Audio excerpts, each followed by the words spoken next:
Ninguém está menosprezando, mas nós entendemos também que nós precisamos nos esforçar para vencer essas dificuldades, amém? Então, Lucas capítulo de número 15, eu quero pedir que os irmãos leiam comigo a partir do versículo de número 25. Lucas 15, a partir do 25. O Erickson está me auxiliando aí, esse garoto é uma bênção. Erickson, graças a Deus, está conosco aqui, é uma bênção de Deus para as nossas vidas, assim como sua mulher e as filhas, né? Glória a Deus. Diz assim a palavra do Senhor, Lucas 15, 25 em diante. O seu filho mais velho estava no campo, e quando veio e chegou perto da casa, ouviu a música e as danças, e chamando um dos seus servos, perguntou-lhe o que era aquilo. E ele lhe disse: veio teu irmão, e teu pai matou o bezerro cevado, porque o recebeu são e salvo. Mas ele se indignou e não queria entrar. E saindo o pai estava com ele. Mas respondendo ele, disse ao pai: eis que te sirvo há anos, sem nunca transgredir o teu mandamento. Nunca me deste um cabrito para alegrar-me com os meus amigos. Vindo, porém, este teu filho, que desperdiçou a sua fazenda com as meretrizes, em outras traduções, prostitutas, matastes o bezerro cevado. E ele lhe disse: filho, tu sempre estás comigo, todas as minhas coisas são tuas. Mas era justo alegrar-nos e regozijar-nos, porque esse teu irmão estava morto e reviveu, tinha se perdido e foi achado. Curve sua cabeça nesse momento, vamos orar. Senhor, nós te louvamos pela tua graça, pela tua misericórdia, pelo teu amor e pela tua palavra. Agora que eu diminua, que o Senhor cresça, porque em mim não há nada digno e louvável, apenas em ti, Senhor. Que eu seja um instrumento para a tua glória e para o teu louvor. Que a mensagem seja transmitida conforme a tua vontade, conforme o teu querer. Que o teu Santo Espírito possa transformá-la em vida em cada coração aqui nesta noite. É nossa oração em nome de Jesus Cristo de Nazaré. Amém. Amém. Glória a Deus. Essa é a famosa parábola do filho pródigo, né? A grande maioria conhece, e nós temos alguns personagens nessa parábola. Nós temos o pai, nós temos o filho pródigo, que é o filho mais novo, né? E nós temos o filho mais velho. Nós temos três personagens. E geralmente a gente trata muito do personagem filho pródigo, o mais novo, com mais constância.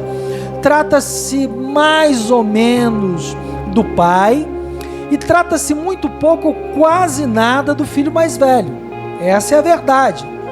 Mas o Evangelho de Lucas é bastante abrangente, relatando as obras e os ensinamentos de Jesus desde o nascimento até a sua ascensão. Lucas parece querer destacar a natureza messiânica, Jesus como Messias, o enviado, a obra do Messias. E o versículo-chave do Evangelho de Lucas está em Lucas 19:10, porque o Filho do Homem veio para buscar e salvar o que havia perdido. Então é interessante notar frequentemente que Lucas coloca as parábolas de Jesus de um modo que o leitor faça a escolha entre uma ou outra situação. Essa passagem foca o filho mais velho, como eu havia falado, e a situação do filho mais velho. Se nós voltarmos para o início do capítulo de número 15, para entender o que está acontecendo, nós vamos ver. Versículo 1, 2 e 3.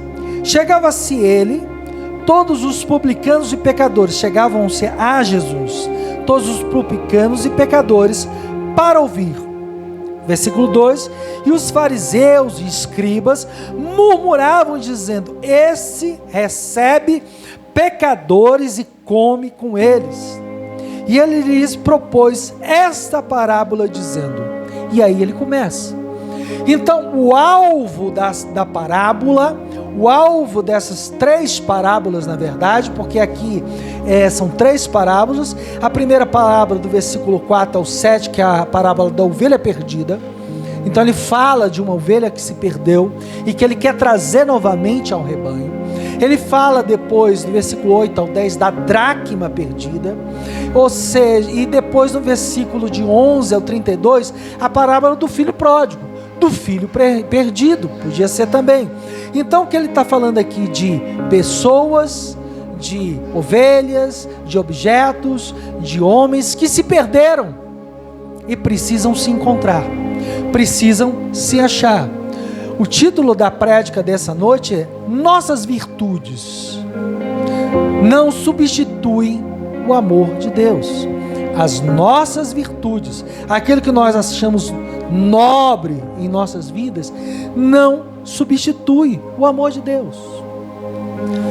Então, quando o Senhor está trabalhando aqui com publicanos e pecadores, é um dos grupos, e com fariseus e escribas, ele está trabalhando com o filho pródigo, o filho perdido, que são os publicanos e pecadores, mas ele também está trabalhando com fariseus e escribas, com o filho mais velho, com o filho que está sempre do seu lado. É isso que o Senhor Jesus quer trabalhar aqui. Lucas mostra como e quanto nos enganamos ao pensar que as nossas virtudes possam substituir o amor de Deus. Poderia o amor de Deus restaurar em nós as feridas causadas pelo afastamento? Porque esses homens estão afastados de Deus. Apesar de andar próximos de Deus, com seus rituais, com os seus sacrifícios, com a guarda do sábado, com a circuncisão, com todos os ditames da lei, o coração deles andava distante. Nós iniciamos o nosso culto com o Salmo 51, onde o próprio rei Davi fala: Senhor, sacrifícios, se o Senhor não se agrada de sacrifícios, porque se o Senhor se agradasse, eu fazia multidões de sacrifícios, porque Davi era rei, ele podia mandar matar boiadas e boiadas de ovelhas, de bois e por aí afora. Mas ele fala: mas o sacrifício agradável a Deus é um coração quebrantado e contrito. Esse o Senhor não despreza. E ele termina esse Salmo 51, que aí sim, com esse coração quebrantado e contrito, aí eu vou sacrificar ao meu Senhor, mas de coração, de espírito e de verdade. E aí nós lembramos de João, né? Verdadeiros adoradores. Veja o versículo 25 e 26, chama atenção para vocês. 25. O seu filho mais velho estava no campo, e quando veio, chegou perto da casa, ouviu a música e a dança, e chamando um dos servos, perguntou o que era aquilo. Ele não entendia porque uma festa tão grande, uma festa tão, gloriosa, o que está acontecendo? Que festa é essa? Que danças são essas? E aí nós vemos que as pessoas, muitas vezes, escolhem um sacrifício, escolhem fazer as coisas para Deus, mas com o coração distante. Eu vejo o exemplo de Marta, em Lucas 10, 38 a 42, onde, Marta estava preocupada em arrumar isso, arrumar aquilo, e correr daqui, e correr de lá, e Jesus fala: Marta, Marta, calma. Maria escolheu a melhor parte, isso não vai ser tirado dela. Você tem tempo para essas coisas, você tem tempo para fazer tudo, mas para ouvir a palavra de Deus. Eu estou aqui, eu sou o verbo vivo encarnado, e você está se preocupando com arrumar aquilo, arrumar aquele outro, e será que amanhã eu vou ter dinheiro para pagar aquela conta? E será que depois da manhã, como é que vai ser? E será que o mundo vai acabar? E será que eu vou poder, de repente, se eu ficar doente, eu vivo do meu trabalho, do meu esforço físico, se eu ficar doente, eu tenho 3, 4, 5 filhos, como é que eu vou criar os meus filhos? E se acontecer alguma coisa comigo, quem vai cuidar? E você não vive, e você vive atormentado pelo dia de amanhã, pelo que possa acontecer. Ah, pastor, você está dizendo que a gente não tem que se preocupar em trabalhar? Nunca, nunca. Se eu ficar em casa de perna para cima, o dinheiro não cai do teto. Eu não sou maluco. Mas temos que dar primazia para as coisas de Deus. O que é que o Senhor fala em Mateus? Buscai primeiro o reino de Deus e a sua justiça, e as demais coisas vos serão acrescentados. Então ele nunca disse, nem eu sou louco de dizer, vamos, sabe, buscar só Deus, esquece. Ou então aquele casal vai casar, nós nos amamos, mas rapaz, você não tem emprego, mas eu amo muito essa moça. E moça, você não tem nada, só que você tem a roupa do corpo e 2 calcinhas, uma para usar hoje, outra para usar amanhã, quando a outra sujar. Mas eu amo demais esse homem. Vocês vão viver de quê? De amor, pastor. De amor. Doce ilusão, né? Quem é casado, né? Sabe, né, Rafinha? Quem é casado sabe. Quem é casado sabe das lutas, das dificuldades. Isso, logicamente, não os impede de sonhar e de trabalhar para um futuro próximo ou um pouco mais distante, de estarem casados, mas com tempo, com calma, com sabedoria, diante de Deus. Pois que lucro terá uma pessoa se ganhar o mundo inteiro, mas perder a sua alma? Ou o que poderá dar o ser humano em troca da sua alma? Tem essa passagem em Mateus 16, 26 e Marcos 8, de 36 a 37. Um homem rico que falava, nossa, como eu tenho coisas. E agora o que eu vou fazer? Eu tenho mais dinheiro ainda, já sei, vou derrubar os meus celeiros e fazer celeiros maiores ainda, para guardar toda a minha riqueza, todos os meus grãos, e vou aqui descansar em glória na minha riqueza. E a palavra do Senhor fala, louco, hoje te pedirão a tua alma. O que tu tens para dar? Eu tenho ouro, eu tenho prata. Isso para Deus é nada. Isso para Deus é como esterco. Isso para Deus não compra o reino dos céus. Mas é um coração quebrantado e contrito, um coração temente ao Senhor. Trabalhai não pelo alimento, sabe, que se perde, mas pela comida que permanece para a vida eterna.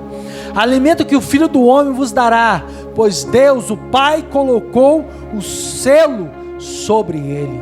João 6, 26 e 27.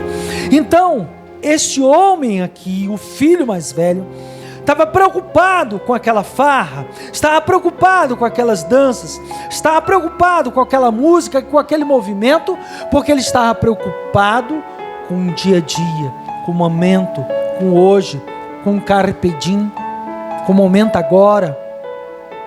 Tenho que trabalhar, tenho que agarinhar fundos, tenho que enriquecer. O que o meu pai está fazendo festa? O que está acontecendo? E aí nós vemos a restauração da dignidade e da comunhão com o Pai, no versículo 27. Versículo 27. Ele lhe disse, veio teu irmão, e teu pai matou o bezerro cevado, porque o recebeu são e salvo. O servo diz, veio o teu irmão, e ele saiu e matou o bezerro cevado, porque o recebeu são e salvo. Para um pai, para uma mãe, que o seu filho sai pelo mundo, como a gente vê muitas vezes nos jornais, sumiu, saiu, não se acha, se perde por anos e anos. Quando o filho chega, a primeira coisa que ela quer fazer é festa, abraçar, beijar, meu filho, meu filho, meu filho. Ela não quer saber o que foi, o que aconteceu, por onde. Depois a gente conversa. E daí festa, e vão matar o bezerro. E veja bem, o bezerro cevado. Qual é o significado do bezerro cevado? O que acontecia é que não se tinha geladeira, não se tinha métodos para conservação da carne como se tem nos dias de hoje. Então, por exemplo, se eu fosse receber um casal na minha casa, Diácono Sandro e a Diaconisa Tati, eu matava um frango, eu matava um animal pequeno para que a gente coma. Só nós, é o suficiente. Um pouquinho mais, né? A Tati está dizendo um pouquinho mais. Então, é o suficiente para um grupo pequeno. E quanto maior o grupo, maior a quantidade de carne. Aqui existia sempre a figura de um bezerro grande, cevado, ou seja, bem alimentado, guardado, separado para uma grande festa, que poderia acontecer a qualquer momento, em qualquer situação. E esse bezerro cevado, que ficava sempre guardado, todo fazendeiro tinha aquele bezerro separado para uma grande comemoração. O pai entende que esse é o momento de comemorar e de se alegrar, não com um, com dois, mas com toda a vila, com toda a comunidade, com todos ali, por uma alma que se entrega, diz a palavra de Deus, a festa no céu. Anjos cantam, louvam ao Senhor, por uma alma, uma que se entrega. Então começou a festa, e se alegrar, e se animar, sabe, porque era grande. E olha o que o filho mais velho, o filho mais novo fala: levantei-me, irei ter com meu pai, e direi: pai, pequei contra o céu, pequei contra ti. O filho mais novo sabia e tinha certeza no seu coração que ele tinha pecado contra o pai. O erro do filho mais velho é achar que ele não tem pecado, é achar que não existe homem mais santo e mais puro sobre a face da terra, porque eu jejuo 3 vezes por semana, e eu oro não sei quantas vezes, não sou como esses publicanos, pecador miserável, mas eu, e batia no peito, eu sou um homem digno de salvação, porque confiava nas obras, confiava naquilo que ele podia fazer. E nós sabemos que não por obras, para que ninguém se glorie, mas pela graça do Senhor. E o filho mais velho entendia que ele era um trabalhador esforçado e que sempre estava do lado do pai, muito diferente do seu irmão pecador. O pai correu em direção ao filho, quando viu, o recebeu com regozijo, pois seu filho querido estava morto e voltou à vida. Estava perdido e foi achado. Agora está são e salvo. Que alegria para um pai. Que gozo, que alegria para um pai. Nosso pai está disposto a perdoar qualquer um que verdadeiramente está arrependido. Quando nós nos voltamos para Ele com um coração quebrantado e verdadeiro, o Senhor jamais nos desprezará, jamais nos abandonará, jamais nos lançará fora.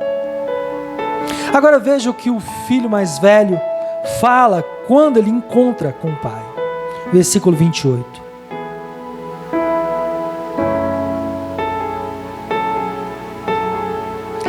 Mas ele se indignou, não queria entrar na festa. Eu não vou entrar nessa festa, não vou entrar nessa bagunça. E saindo o pai, instava, ou seja, insistia, falava: filho, filho, instava com ele. Mas, respondendo ele, o filho mais velho, disse ao pai: eis que te sirvo há tantos anos, sem nunca transgredir os teus mandamentos. Nunca me destes um cabrito para alegrar-me com os meus amigos.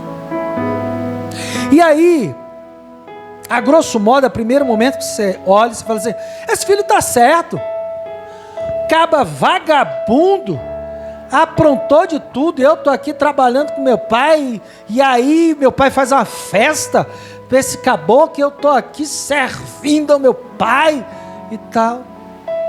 Mas olha só o coração desse homem. Primeiro, ele não quis entrar na festa quando o pai o chama. Filho, vem para a festa. Vem se alegrar. E o pai insistia com ele. Mesmo que ele não quisesse, não gostasse do irmão, nem nada daquilo que não concordasse. Pai, por amor a ti, meu pai, eu vou entrar na festa. E depois, respondendo ele, disse ao pai: eis que eu te sirvo. Então o filho não entendia o pai como seu pai, que ele estava trabalhando para ele. É como se o pai tivesse uma casa, nós temos a casa, os filhos são herdeiros. Filho, a hora que eu morrer, a casa é de vocês. A casa é de vocês. Eu não vou levar a casa dentro do caixão.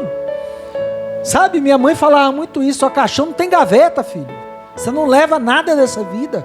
Caixão não tem gaveta. Você não leva nada. Mas ele falou: eu te sirvo. Então ele se sentia como um escravo, como quem serve. Ele tinha o pai dele como um déspota, autoritário, que fala: trabalha, rala, puxa. Ele nunca entendeu o pai dele como um pai amoroso. Eu te sirvo há tantos anos, sem nunca transgredir os teus mandamentos, as tuas ordens, aquilo que tu me mandas fazer. E aí nós voltamos lá no início da parábola. Quem é que servia a Deus sem nunca transgredir os seus mandamentos? Escribas, fariseus. Mas e o coração desses homens estava onde? Os publicanos e pecadores lá, sabe, são homens de Israel, não são gente lá de fora, é gente de Israel.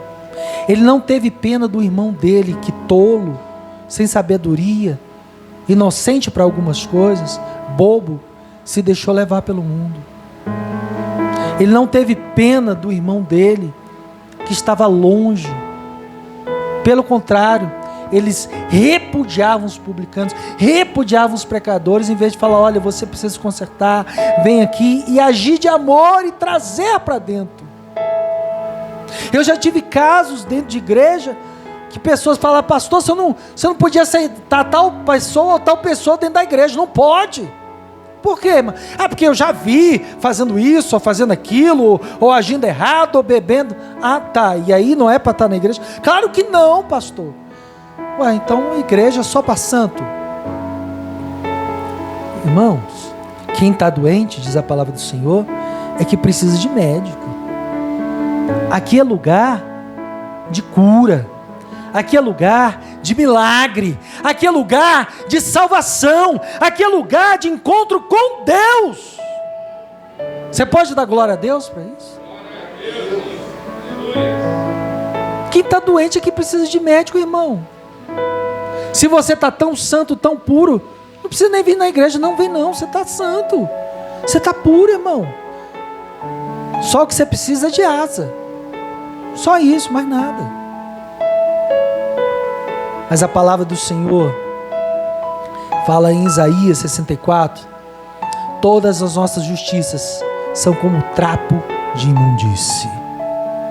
Todas as nossas justiças, Isaías 64, 6, são como trapo de imundície. Tem duas versões, dois entendimentos para trapo de imundície. Uma, as mulheres do tempo bíblico não tinham os absorventes íntimos que nós temos nos dias atuais. Usavam pedaços de tecido. Esses pedaços de tecido eram chamados de trapo de imundície. Uma segunda versão para trapo de imundície era que os leprosos, principalmente aqueles que tinham lepra, que iam caindo os pedaços, usavam um pano para segurar a pele que ia caindo, os pedaços do corpo que iam caindo, conhecido também como trapos de imundície. Nas duas versões, a nossa justiça, a justiça humana, é comparada a trapo de imundície. Ou seja, a nossa justiça é nada. Por mais justo que você pense que é, quando você vai se comparar à justiça de Deus, a sua justiça é nada. Vou dar um exemplo. Jó falava: Senhor, queria eu discutir a minha causa diante de ti. Senhor, quero discutir a minha causa. Durante todo o livro de Jó, Jó chama o Senhor para discutir sobre a justiça, que ele era um homem justo. E olha que o próprio Deus fala: tem visto o meu servo Jó, para Satanás, homem justo, fiel e reto. Mas quando Deus, no último capítulo, se apresenta, nos últimos capítulos, 2, 3 últimos capítulos, se apresenta a Jó, ele não fala: está aqui, você realmente é justo. Ele fala: Jó, onde é que você estava quando eu firmei os céus, a terra?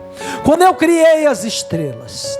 Jó, onde é que você estava quando eu fiz o firmamento? Jó, onde você estava quando eu coloquei as águas do mar, as águas do rio, separei terra seca? Onde você estava? E começou e falou. Cadê, Jó? Quer discutir justiça comigo? Vamos discutir. Ele falou: Senhor,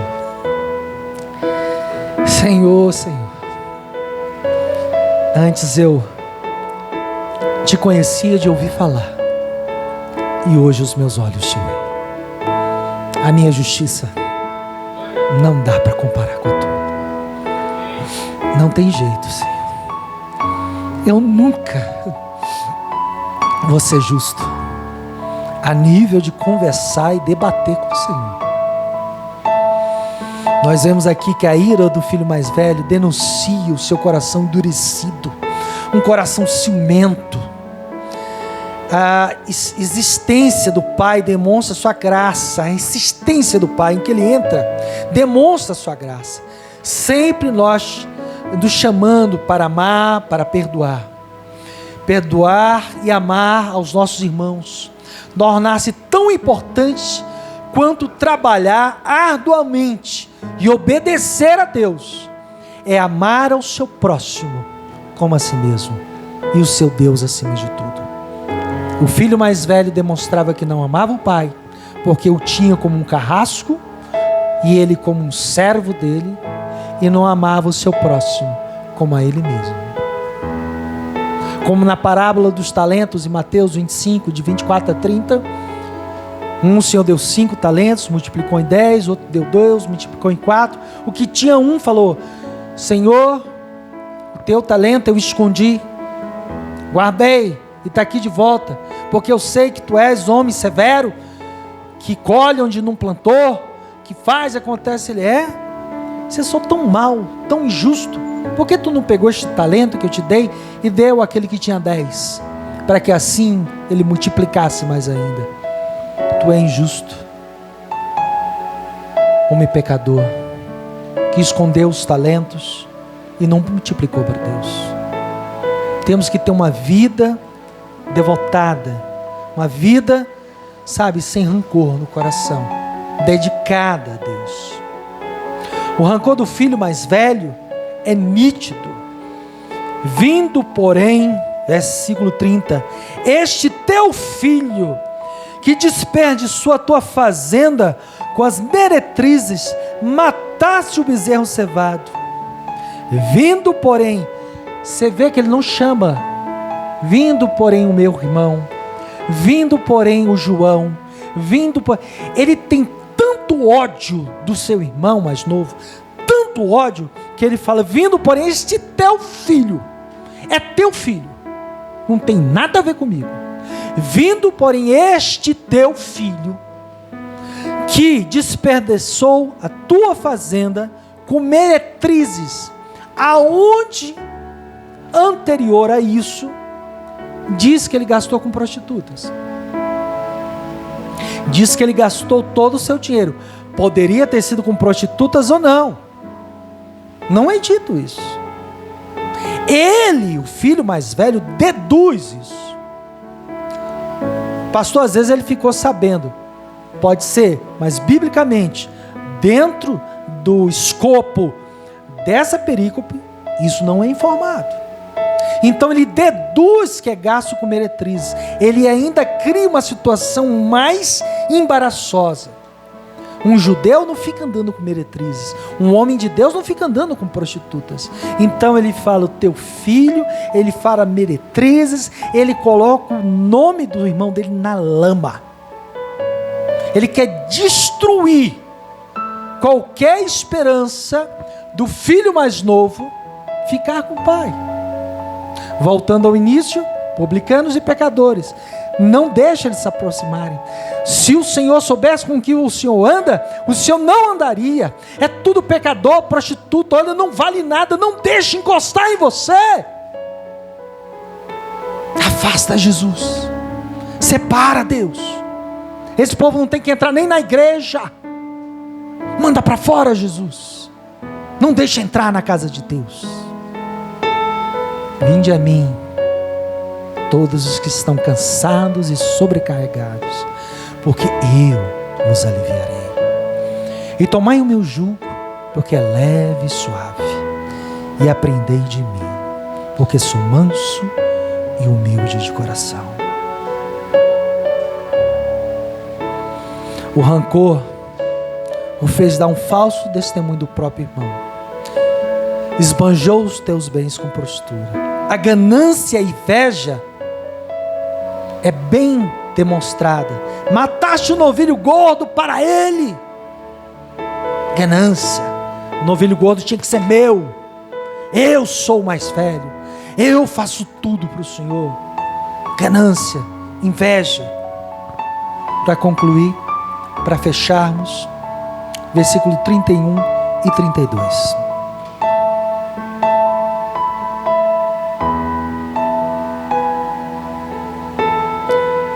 E ele lhe disse: filho, o pai falando, tu sempre estás comigo, e todas as minhas coisas são tuas. Mas era justo alegrar-nos, regozijar-nos, porque esse teu irmão estava morto e reviveu, tinha se perdido e foi achado. Você vê o amor do pai? O carinho desse pai, mesmo falando com esse filho mais velho, ingrato, de coração de pedra. Meu filho, você está sempre comigo. Tudo o que tem é teu. Os filhos estão na casa do pai. São co-herdeiros de tudo, trabalhando e aplicando os seus dons. O pai sempre se alegra com o filho que tem coração contrito e retorna à casa do pai, desejando a comunhão. Como o mais novo quis a comunhão, o mais velho não quis entrar na festa. Amemos e perdoemos uns aos outros. Alegremos-nos na vida, retornamos ao convívio do pai e da família. Não era só o convívio com o pai, mas era o convívio com família também. Com a família aqui no caso de sangue, mas com a família espiritual. Temos que conviver entre nós também, para crescermos na graça e na sabedoria. Porque senão, os dois maiores mandamentos que o Senhor Jesus nos deixou, amarás o Senhor teu Deus de todo o teu coração, de toda a tua força, seria um só esse. Mas ele continua, e o segundo, igualmente grande, é: amarás ao teu próximo como a ti mesmo. Então não é só uma comunhão vertical, terra, céu, eu e Deus e acabou. Mas tem que ter uma comunhão horizontal entre os irmãos. Tem que ter um convívio um com os outros, procurando ajudar um ao outro, procurando ver as dificuldades do próximo, entender e auxiliar. Versículo 28 e 29, o pai nos convida a entrar e participar da festa. Qual será a nossa resposta ao pai? Porque aqui, o que nós vemos ao final dessa passagem bíblica, da parábola do filho pródigo, é que nós não sabemos se no final da conversa, onde o pai fala com o filho, se o filho decidiu entrar ou não na festa. E aí, publicanos e pecadores entraram. Vocês, fariseus, mestres da palavra, homens e mulheres que louvam a Deus, vão entrar na festa com os pecadores, com os fracos, ou vão dizer: nós não comemos com esses, nós não nos juntamos a pessoas assim? Onde está o nosso coração?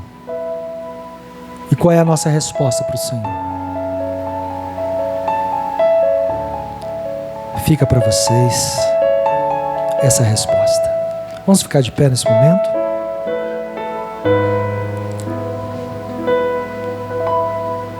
Nós, daqui a alguns minutos, teremos um momento de ceia. Amém? Senhor nosso Deus, que essa palavra que falou muito ao meu coração, muito, Senhor, desde o momento que eu estava meditando e preparando, em que Teu Espírito me visitou, falou tremendamente ao meu coração, possa da mesma forma ter falado ao coração dos Teus filhos. Não para minha glória, Senhor, eu não sou ninguém, sou apenas um vaso de barro construído pela Tua mão. Hoje eu vivo e respiro e amanhã posso não existir mais. Sou como uma folha que seca e é lançada pelo vento. Mas a Tua palavra nunca volta vazia. Ela sempre cumpre o que Te apraz. E que a Tua palavra que foi lançada agora caia em cada coração, em cada terra do coração dos Teus filhos, e essa semente possa frutificar, criar raízes profundas, crescer e dar frutos para o Teu reino e para a glória do Teu nome. É minha oração nesse momento, em nome de Jesus Cristo. Amém. Amém. Glória a Deus. Vamos agora